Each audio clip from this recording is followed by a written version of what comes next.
It is no doubt that the war between Russia and Ukraine has had many adverse effects on both countries and even other countries directly or indirectly. The war is affecting food security, with more than 800 million people in Africa already feeling the effects of lack of food items that are imported from Russia and Ukraine. Among the countries affected the most in Africa are Algeria, Egypt, Libya, Morocco, Tunisia, Nigeria, Ethiopia, Cameroon, Tanzania, and Uganda. Eventually, food insecurity in African countries has been a challenge owing to climate and weather irregularities. But the war has worsened the situation, especially with many African countries still struggling to regain balance from the effects of the COVID-19 pandemic. Russia and Ukraine are major suppliers of wheat, barley, maize, sunflower, vegetable oil, and fertilizer, which are consumed by the people. Unfortunately, the blockade and border closure have led to shortage of these food items and hike in prices, as well as health deficiencies among infants who depend on these food items for nutrition. In view of this circumstance, the chairperson of the African Union and Senegalese President Macky Sall paid a visit to the Russian President Vladimir Putin, requesting the removal of blockade and border opening on food items meant for Africa. This visit and request have elicited much controversies among Africans, some of whom are suggesting that Africa should look inward and take advantage of the war to start up production of these food items and enjoy the benefits therein. This subject matter forms the focus of our discussion today on Lens on Africa. We do hope you will participate to give us your ideas or suggestions on how Africa can resolve this food insecurity. The program is live.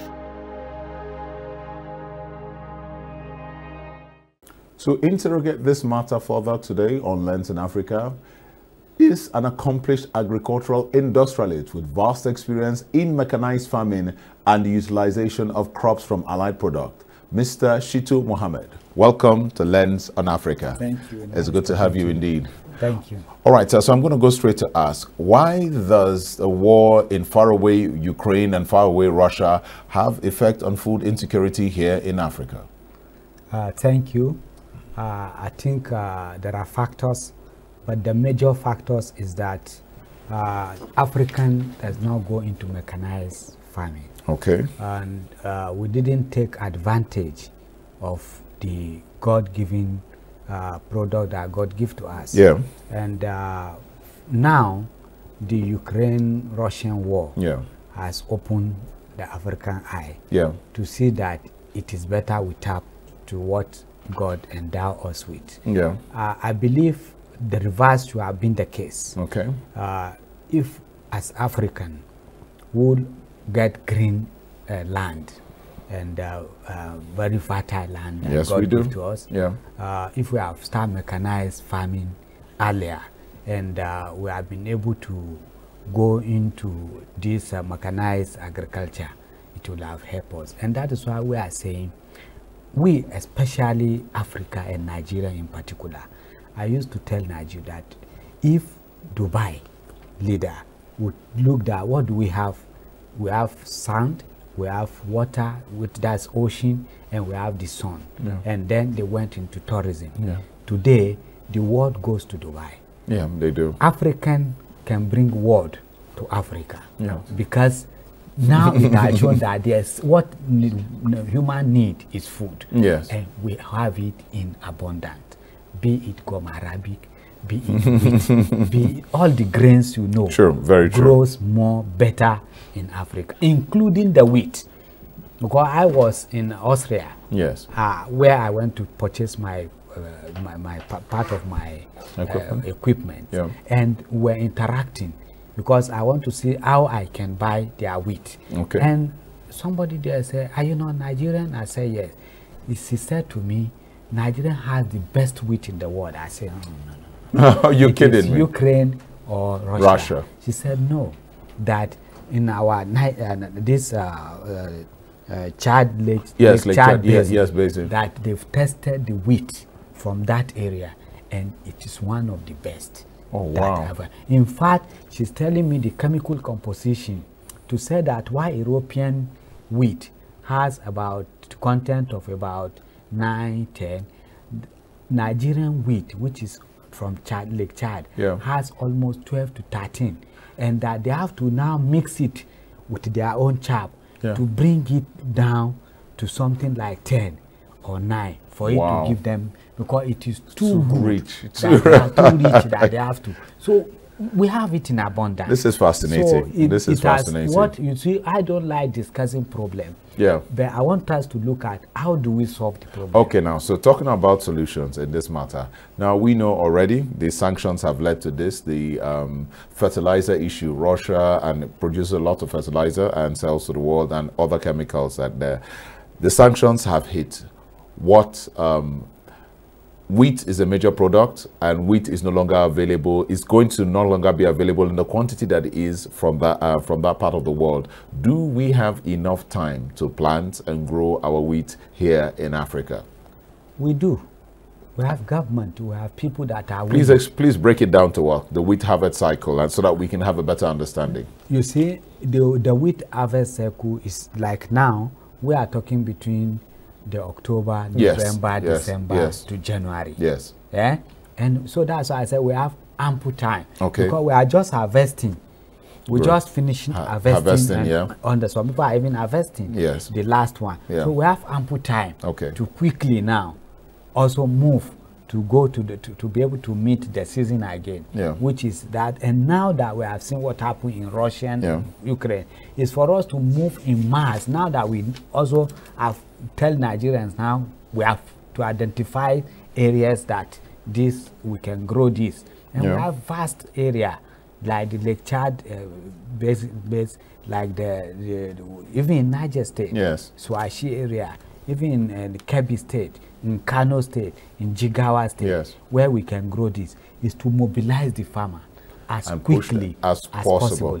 And luckily there are programs in the Ministry of Agri, also Ministry of Water Resources, and the anchor borrower of is for us to now reject anchor borrower to have human face, because why it is not working much as what is because of the collateral, no collateral. This technology has given us something. Your land, your farmland can now be taken as collateral.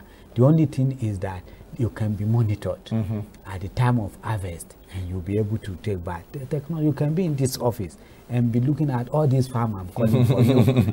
We're going to delve a bit more into the whole issue of technology and mechanized farming, but let me take you back before we go forward a bit. Recently, the visit of the AU chief, Senegal's Macky Sall, to Vladimir Putin, and also to France. He talked about how the blockade and all the sanctions on Russia could be lifted so that grain and wheat can start flowing again.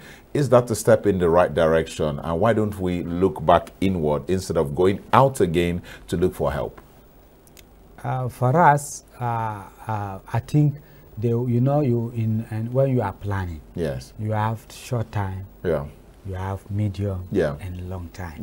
I think what the African leaders have looked at now is to look now at immediate, which is short time. Let us get something. And then from that. But don't we have too much short-term planning in Africa? Isn't that part of our problem? Now, if after that immediately there was another round trip to African heads of state, we can understand that. But we didn't see that happen. So it seems like it's another series of short-term planning. You have to go to the short term because we are talking on food. Yes, we are talking of when food. You have food crisis, it doesn't know boundary, it doesn't know religion, it does not know tribe, does not know black, does not know white. It will wipe some people out of this world. So we have to, as quickly, what they took, the step they took. That's a step in the right direction. But we must, as quickly as we are doing that. In fact, like yesterday, we should move people back to farm. That is what the African need now, because we have all it takes to be able to do this and be able to take the lead in this area. It's our opportunity. I think for the short, the middle is to now mobilize people. While we are getting those equipment, we can't wait for equipment. Wherever we have the equipment, we go on with mechanized wherever we can mobilize people, because we have enough workforce power to do this. Instead of our boys allowed to go to Europe and go to farm in Italy and go, we can now organize our agricultural sector, and then they can fall back here and work here, and then be able, as I'm telling you, talking to you, this Lake Chad is a gold mine to Africa. We must not allow insurgents to take over that place. It is time that the federal government mobilize. In fact, even if it's mobilizing military to start agricultural activities. Okay, so in that area, I'm going to also push on this area at all. Also, what is the real challenge with food insecurity in Africa? You've talked about we should mobilize and go to the farms. What are the hindrances? What are the challenges? Why isn't this happening already? And what, if it happens, what are the challenges we're likely to face? The challenge that we face, that Africa does not have enough food, is big. One, financial. Okay. Two, we don't have the technology. Okay. And with the finance, we should be able to get the technology. With the finance, you can get everything. We have the finance, but in utilization and disbursement process of the fund is the problem that Africa has. We took totally European mold or American model of borrowing, of loaning, of the. It's time that we now look at Africa. We are Africa, we are not American. We are not yet there. Yeah. And we have our culture. I used to ask ourselves, don't we have empires? Yeah. Those empires feed themselves, and even European take. Yeah, actually, they came to trade and buy some of our things and take back from the Benin empires. All the empires, you have Kanem-Borno Empire, you have Songhai Empire, you have Ashanti, you have Oyo Empire. You have, this empire were very rich. In fact, they were exporting food. So it's time for us to now look at ourselves as Africans and look at our mode of giving and disbursing fund to our farmers, and look at the way we can also recover back. Okay. And then that's round tripping to give this and then take back and give other people. It's time that we now look inwards. As I'm talking to you here, I have over 15,000 hectares of land. Wow. In Nigeria today. In Niger, in Kwara, in FCT, but accessing fund to be able to do this. To be able to do it, it's a difficult. If as in the society today, we are supposed to be able to, I can't access any fund. All right. So if I cannot get, what much of the less privileged people? All right. So we'll continue with our conversation. I'm told that we have a guest joining us via Zoom, Mr. Kopep Dabugat. He is an international public affairs analyst. Mr. Kopep, good afternoon. Welcome to the show. Good afternoon. Thank you, viewers. It's great to finally hear you. We're having some technical difficulties. I feel like, jumping and shouting. All right, so I'm going to go straight to it. Internationally speaking, you've heard some of the conversations about the food supply shortages in Africa. Is the Vladimir Putin administration counting on global hunger to break the sanctions on Russia? So is this a waiting game?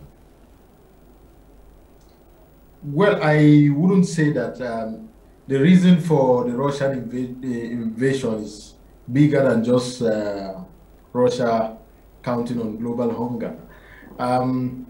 I think this entire situation goes back right to the history of Russia, Ukraine, and Belarus, which were all under the Kievan rule state.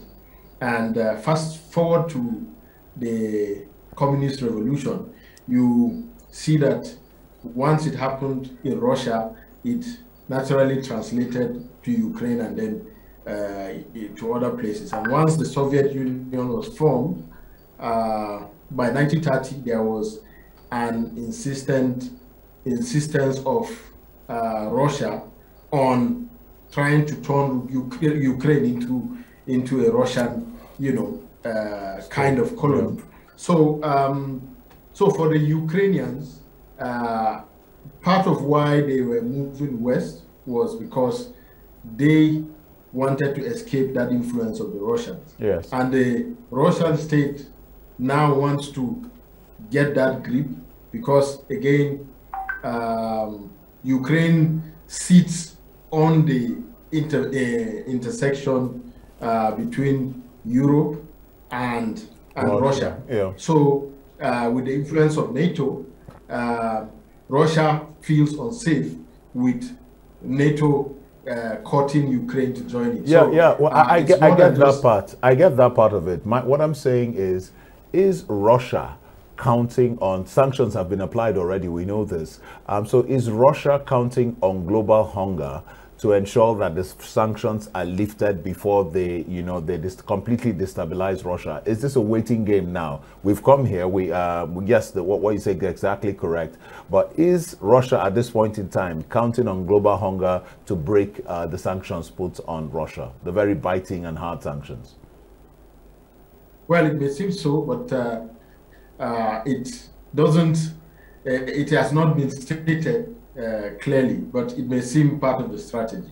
Okay, it may seem part of the strategy. Now, then again, like I've been talking with our guest here, Mr. Shitu, in Africa, we always seem to be at the back foot of almost everything. Food is something our people eat. Why are we still suffering food insecurity? It's basic. We have the land, we have the manpower, we have the resources, we have the weather. What's going on? Well, I think as Africans, we have not really gotten down to the point of being able to take charge of our own development.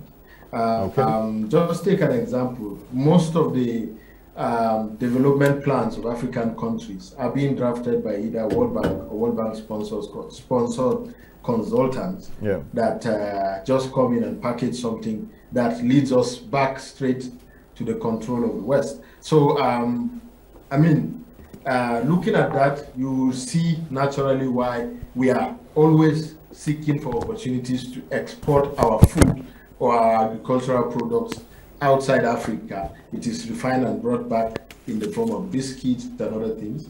But why don't we look at issues of value addition on our agricultural commodities and see how far it gets us? Because once you transform food, once you transform anything that goes into industry and is transformed, it increases its value by 10%. Yes. So I think we are missing out on those critical structural transformations that we need to carry out in Africa.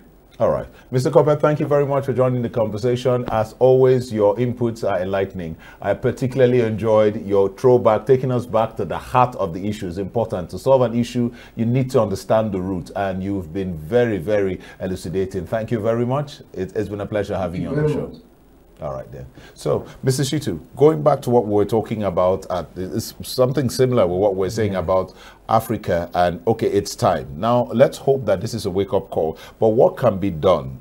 We've had many wake-up calls. We've had many pivot moments in Africa we should have used, expected to use, and move forward with our development. What can we do to ensure that this opportunity is not wasted, and that in the next harvest cycle, we have moved up in global food supply?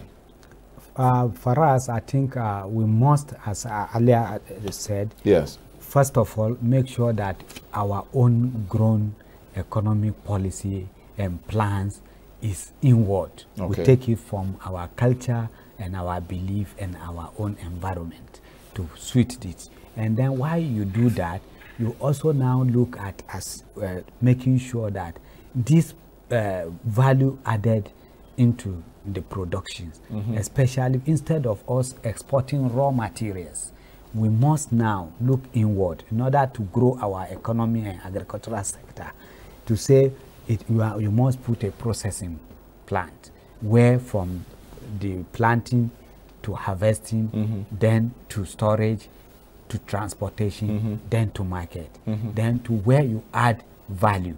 And then Africa must, as matter of urgency, ban exportation of any type of raw materials until it is processed in Africa. That seems rather radical, but it makes a lot of sense. It seems radical, but it makes a lot of sense. Because when you ban exportation, those factories can come here. That is how China took the world. But wouldn't that affect us economically? China looked at, we have the population. Bring your factory to us, we are cheap labors.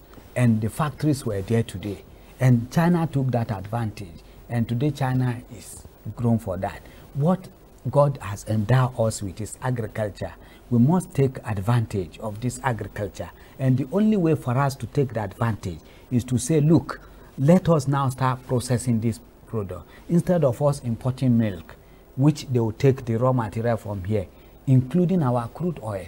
We take our crude oil and bring in the byproduct, the kerosene, yes, and all so of that. Therefore, if we said, let us now, if you have your wheat, let's process our wheat. Let's produce our own flour within our territory. Let us have our mango. Let us process it here. Yes. And then whoever countries that want our goods, bring your factory here. In that way, you transfer technology. African will learn from it. Our children will not be running to Italy. They know that as we have processed, because if you cannot work in the plantation, in the farming sector, you can work in the processing sector. If you cannot work at the processing sector, you can work in the market, or you can work in the transport. It gives a large value chain, large value chain, and it gives employment opportunity to young ones, and it creates wealth for the country. This is very fascinating. This is very, very fascinating. So we've talked about, I want us to go back to the issue we talked about finance, which was an issue you harped about quite seriously. And you listened to Mr. Dabugat when he mentioned that part of the problem we have is a lot of our policies are drafted by individuals or foreign agencies in Nigeria whose primary interest are their own foreign countries drafting our policies for us. What are the things you think we can do to get our financing right so the farmers can go to farm quickly and at a rate that will not break their back? Considering fertilizer prices are going to be going up and all of that, we need to have very good financing. What can be done? For us, as African, as Nigerian in particular, particularly Nigerian has some programs, very beautiful programs. In the Ministry of Agriculture, some are in the CBN, some are in the water resources. The water resources, you know, they promote all these irrigation, agricultural systems. And then in the CBN, they have what you call the Anchor Borrower Program. They have the CAC, which is a Commercial Agricultural Credit Scheme. This must be reinvigorate. They must reject it. They reject it in a manner that it will reflect.